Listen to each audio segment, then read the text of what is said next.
गुरु भक्ति योग।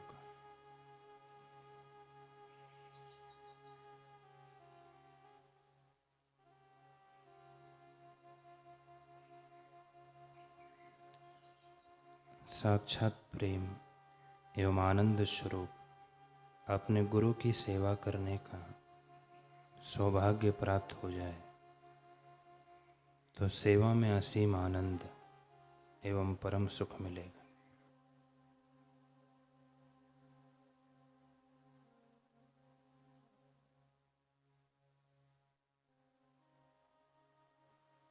नम्रता पूर्वक, स्वेच्छापूर्वक, संशय रहित होकर, बाह्य आडंबर के बिना, द्वेष रहित बनकर असीम प्रेम से अपने गुरु की सेवा करो।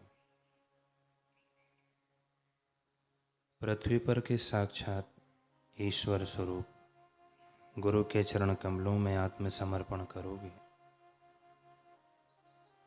तो वे भय स्थानों से आपका रक्षण करेंगे, आपकी साधना में आपको प्रेरणा देंगे तथा अंतिम देह तक आपके पथ प्रदर्शक बनेंगे। गुरु की कृपा अखोट, असीम और अवर्णनीय है। गुरु पर श्रद्धा एक ऐसी चीज है जिसे प्राप्त करने के बाद और कुछ प्राप्त करना शेष नहीं रहता।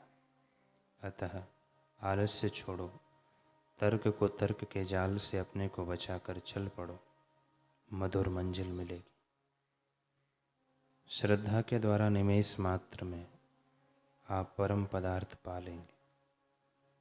गुरु के वचन एवं कर्म में श्रद्धा रखो, श्रद्धा रखो, श्रद्धा रखो। गुरु भक्ति विकसित करने का यही मार्ग है।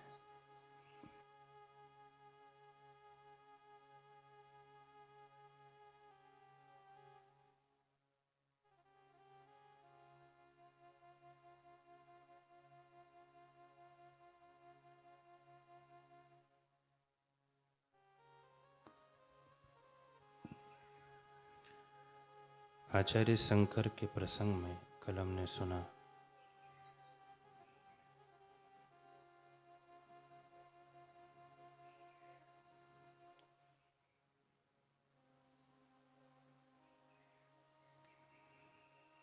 कि सद्गुरु द्वारा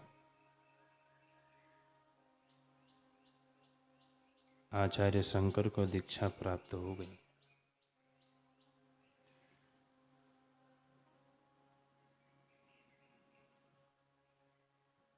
फिर गुरुदेव ने कहा कि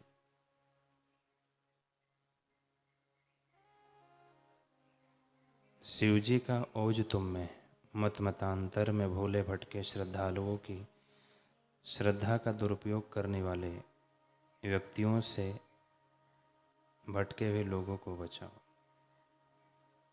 मत मतांतर के आग्रह और दुराग्रह से लोगों को बचा के उनके हृदय में ज्ञान की पताका फहराने का भारत में पुनः ब्रह्म विद्या को प्रतिष्ठित करने का काम तुम्हारे द्वारा होने वाला है।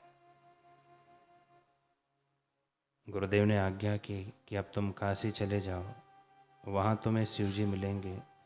शिवजी का दर्शन करके फिर तुम अपने कार्य का प्रारंभ करो और लोगों के हृदय से अविद्या, अस्मिता, राग, द्वेष निकाल कर उनके हृदय में शुद्ध वेदांत मत का, शुद्ध ब्रह्म विद्या का अमृत सींचो।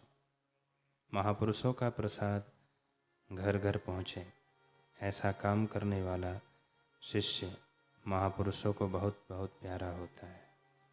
इसलिए हे शंकर, तुम यही काम करो।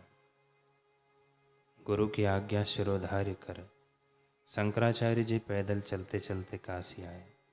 16 वर्ष की उम्र में उन्होंने गीता, उपनिषदों एवं ब्रह्म सूत्र पर भाष्य लिखे।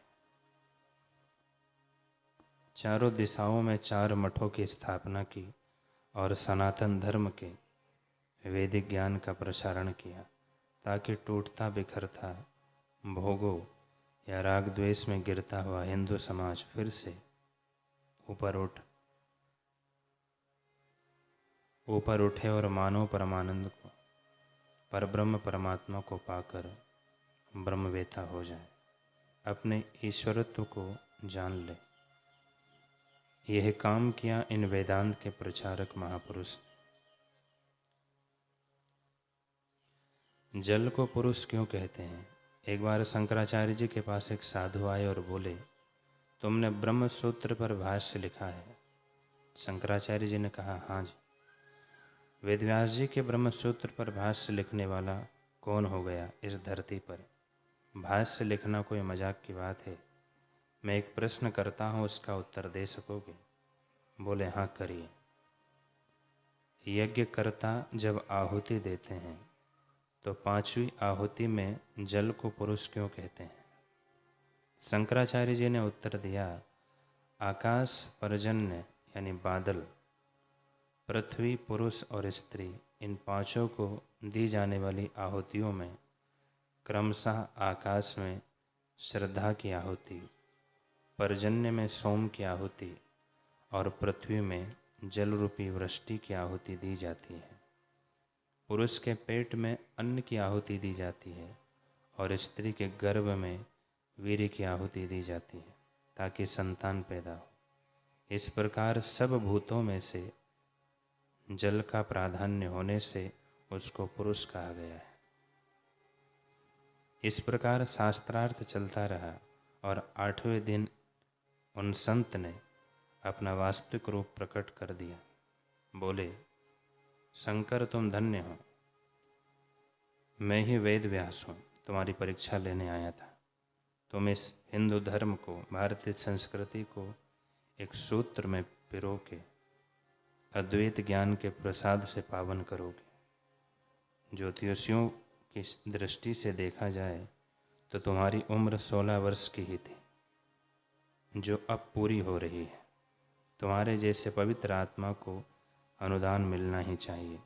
मैं अपनी तपस्या के बल से तुम्हें 16 वर्ष और देता हूँ, तुम 32 वर्ष तक जियोगे। आद्य शंकराचार्य जी 32 साल तक जिए और भारत को वेदांत, योग व ध्यान का प्रसाद देकर फिर से एक सूत्र, आत्म सूत्र में बांधा।